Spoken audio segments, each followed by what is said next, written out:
Бір-бірімізді тек шамасыз демей жақсы қана іздей қазір ағайындар. Енді келесі ән осы Сәттібектің орындауында айтылып жүрген менің әнім. Мен өзім кейде өзім хабарлаймын. Өтпейтін заттың рекламасы қатты болады деген. Сөзін жазған ақын Шымырген Сүлеймен, әнін жазған сазгер Шымырген Сүлеймен, орындайтын әнші Шымырген Сүлеймен. Сондықтан енді үшеуін бірдей алып жүру мүмкін емес. Сондықтан мына өзімнің әнімді өзім айтқан дұрыс қой деп отырмын. Апа мына балаңыздың талабы оң болсын. Үлкен белестерге жете берсін. Әлі де сәлем бере алмайды. Жаңа келген сіздермен. Мен келіп жатқан барамыз. Кәдімгі сүйкімді біздің барлық осы аналарымызға, сүйкімді аналарымызға, қарындастарымызға, тәтелерімізге, қарағанда барлық қыздарға арналады.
Luka біздің елдің әншісі, абисі.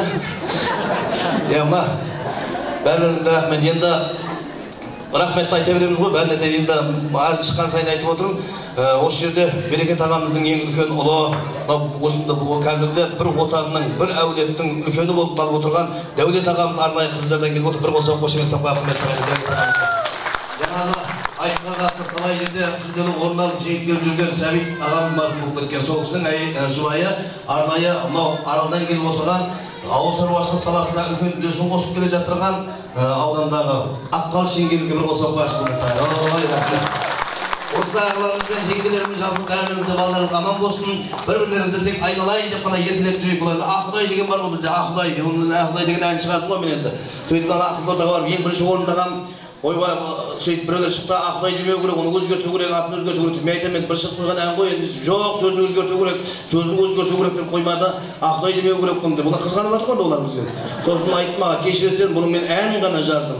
Сөзін жазған Рүстем Жанаев деген ағамыз. Қазір жоқ, ол кісі қайтыс болып кетті. Енді оған сөзін ауыстырып беріп жібер дейді, жақындарда барып келіп тұрған адам да жоқ. Әлде өзің барып қайтасың ба деп қашып кетті жаңағы. Соғысып мінекей біздің енді Ақұдай деген ең жақсы сөзіміз бар. Бірақ жалпы халықтың ортасында жақсы көрген адамды айналайын дейді. Сондықтан мінекей сіздердің барлық балаларыңызды айналайын деп, бір-бірлеріңізді айналайын деп еркелетіп жүріңіздер деген оймен келесі тыңдайтын әндеріңіз айналайын.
Сіздерге тағы да сіздердің отыруларыңызға мен өздеріңіздің әншілерді шақырғым келіп тұр, бірақ берген күнді ешкімге бір şey қоймай қайтып келмес үшін әлі қалып кетейін мінекей.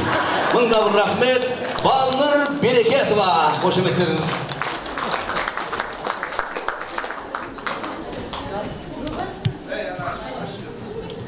Бүгін Руслан ағайдың туған күні. Мен осы әнімді сол Руслан ағайға арнағым келеді.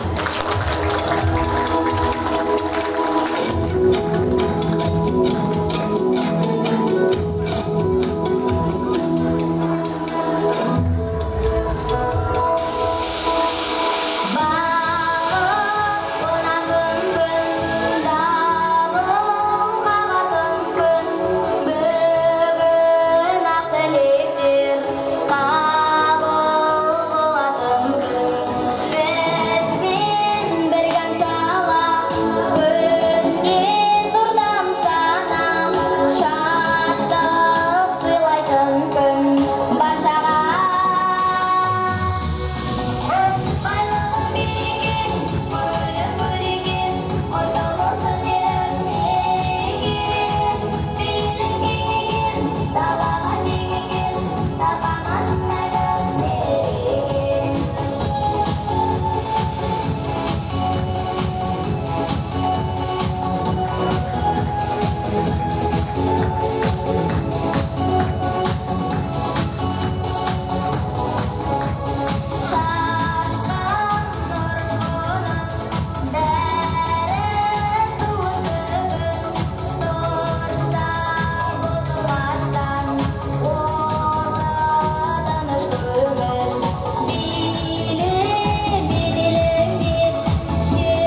Балнұр Берекетова.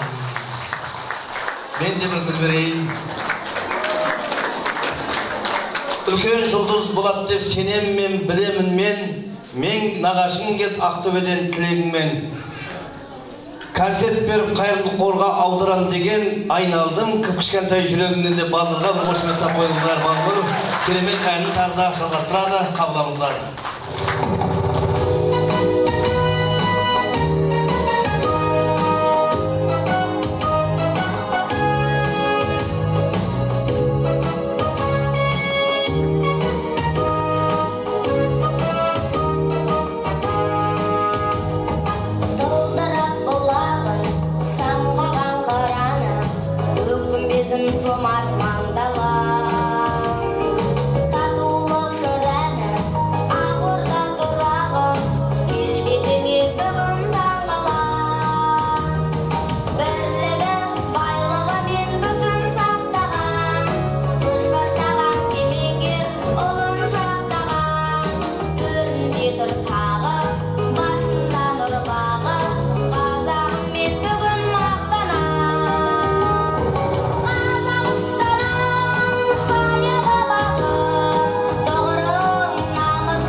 Балнұр, тағы да қошеметтеріңіз. Кішкене сабыр сақтайық. Осы біздің керемет концертімізге үлкен үлес қосып жатырған 204-ші мына орта мектептің директоры Жолтай Болат Әбенұлы біз сахнаға шақырайық.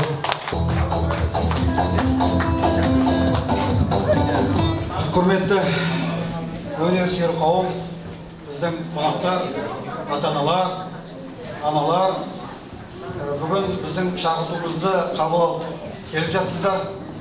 Өнерге әркімнің бар таласы дейді. Осы өнеріміз дәмдірек болу үшін, тұшымды болу үшін, жұртқа сіңімді болу үшін, сонау батыстан Шыңберген шақырдық.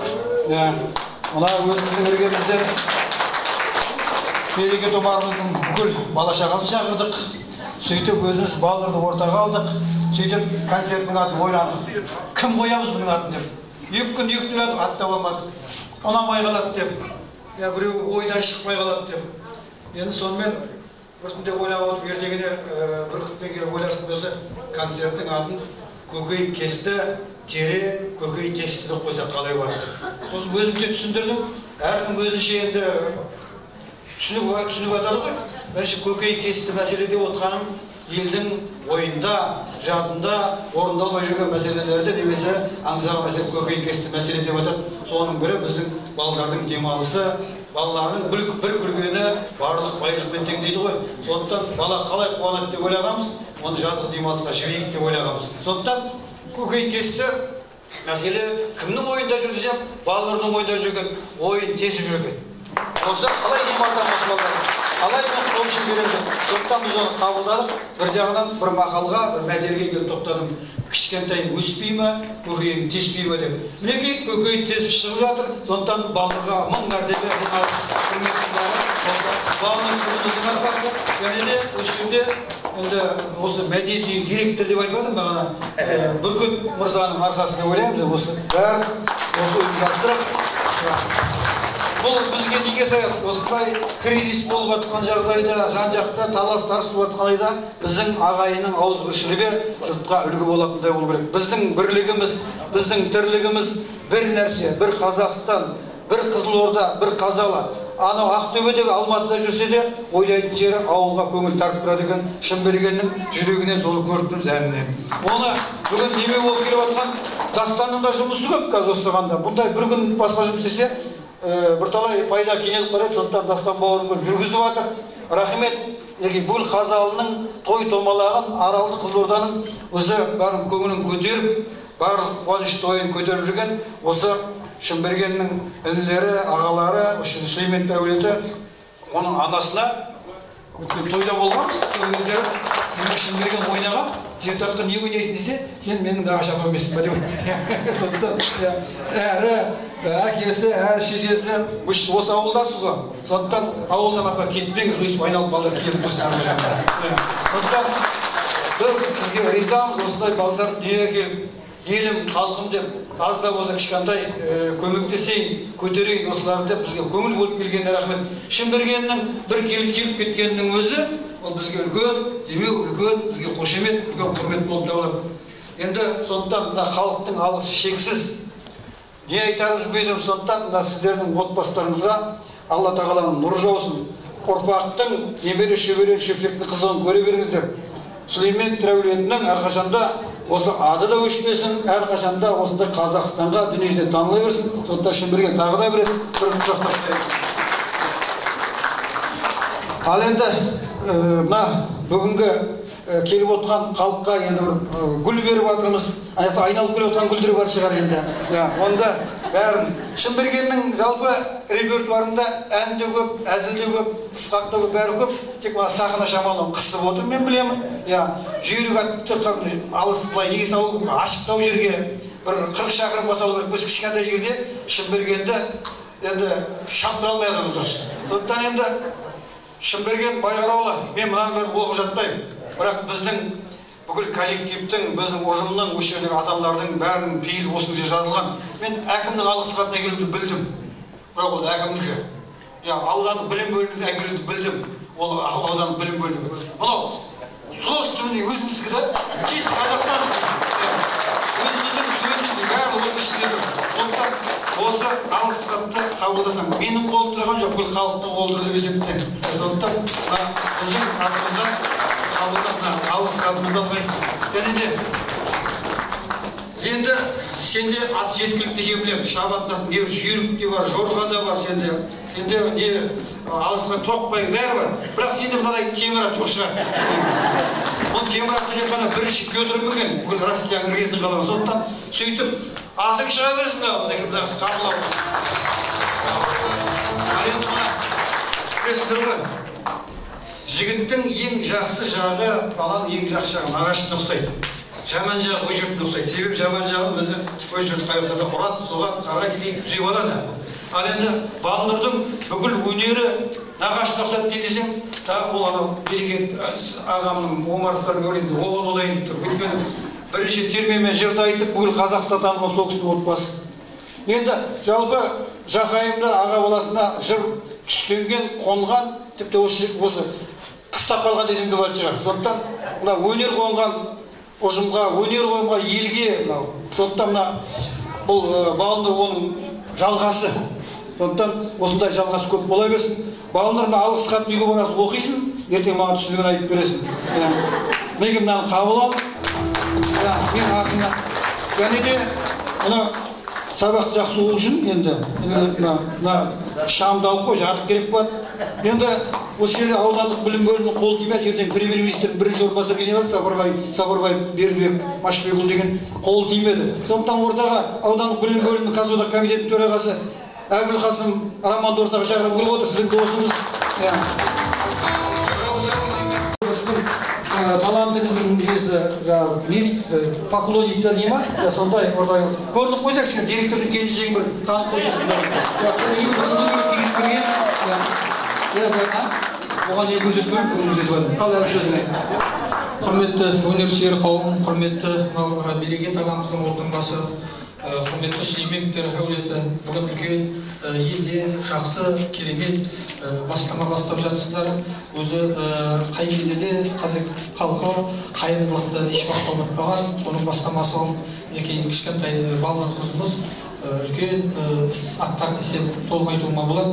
Себебі біздің қазіргі дәл осы күнде елбасымыздың, облыс басшысының үлкен көтеріп тұрған мәселесінің бірі осы балалардың жазғы демалысы болып тұр. Жаңа Болат Әбенұлы жақсы айтты, балалардың бір күлкісінің өзі неге тұрады. Сондықтан бізге ең басты керегі еліміздің болашағы, мемлекетіміздің келешегі, ұрпағымыздың жалғасы, отымыздың басының, әулетіміздің жалғасы болып саналатын осы балалар болатын болса, осы балалардың демалысы біз үшін өте қымбат. Сондықтан бүгінгі үлкен қайырымдылық концерт беріп, одан түскен қаражатты қазіргі нарықтық заманға сәйкес бөліп алуға да болар еді, бірақ олай етпей көрегендік жасап, осы мектептің жаңағы әлеуметтік жағдайы болады, неше түрлі топтағы біздің қазіргі балаларымыз бар, солардың жазғы демалысына, жалпы балалардың жазғы демалысына арнап салып жатыр екен. Игілікті істеріңіз оң болсын. Болат Әбенұлы, бұл енді жалпы ауданның барлық мектептеріне үлгі болатындай нәрсе. Енді барлық мектепте Балнұр жоқ шығар, бірақ Балнұрға татитын, Балнұрға жете қабыл өнерпаздары бар. Бұл енді іс-шараны ертең сол аудандық білім бөлімінен басшысына айтып, мектеп басшылары бар, осы арада қатысып отырған мектеп басшылары бар. Бұл бір түртіп қоятын және алдағы уақытта дереу кезек күттірмей өткізетін іс-шаралардың бірі болып тұр деп санаймын келеді. Енді Балнұр қызымызға үлкен шығармашылық табыс тілейміз. Бұл енді бағана айтып жатсыздар ғой, екі жақтың да тегінде үлкен өнерге деген құлшыныс көп. Сырдың елін, оның ішінде мынау сырдың төменгі ағысында отырып орналасқан екі елдің өнерін, жыр дәстүрін өзіндік мектеп қалыптастырған Берекет бабам әкемізден келе жатқан ұрпақ бұлар. Қазақшалап айтқанда тұлпардан бала тумайды, арғы сүйрік демекші. Сол тұлпардың тұяқтары, бұлардың өлең айтпауы, бұлардың сахнаның төрінен көрінбеуі, бұлардың қолынан домбыра ұстамауы ол заңсыз нәрсе. Сондықтан да бұлардың өнерге деген құлшынысы, сахна биігінен көрінуі ол заңды нәрсе. Сондықтан да Балнұр қызымызға келешегі алдағы үлкен өнер иесі болуына толық сеніміміз мол. Себебі осындай ағалары бар да, осындай нағашылары бар да, қазір өзі білесіздер, сүйінғаныңнан сүйінгенің мықты болсын деген заман. Сондықтан да демеуші қай уақытта да керек, өнерің өрге жүзсін дегім келеді. Және осы енді қайырымдық концерт болғаннан кейін біз өз жөн-жоралғымыз жасап келе жатырмыз. Мынау Балнұр қызымызға ойласа келе бөкен екеуміз жазғы демалысқа арнап жатыр ғой, бар қаражатын. Осы қаражатты салып алып, өзі басқа шет мемлекетке де демалып қайтуына болады Балнұр, бірақ балаларға беріп жатыр. Енді біз Балнұрға үлкен жаз каникул кезінде, демалыс кезінде Көкшетау қаласындағы үлкен балалар демалысына жолдамасын біз көтереміз. Балнұр өнерің өрге жүзе берсін. Бүркіт Омаров мырзаны беріп ортақ жарып қояйық. Бұл кісінің еңбегі өте зор. Енді еңбек балнұрдық болғаннан кейін Пудек Мұларбек сізге рахмет, мыңдаған алғыс. Бүркітке бір қол жауап таппайсыз. Енді бізде рахметімізді білдірейік мына бүкіл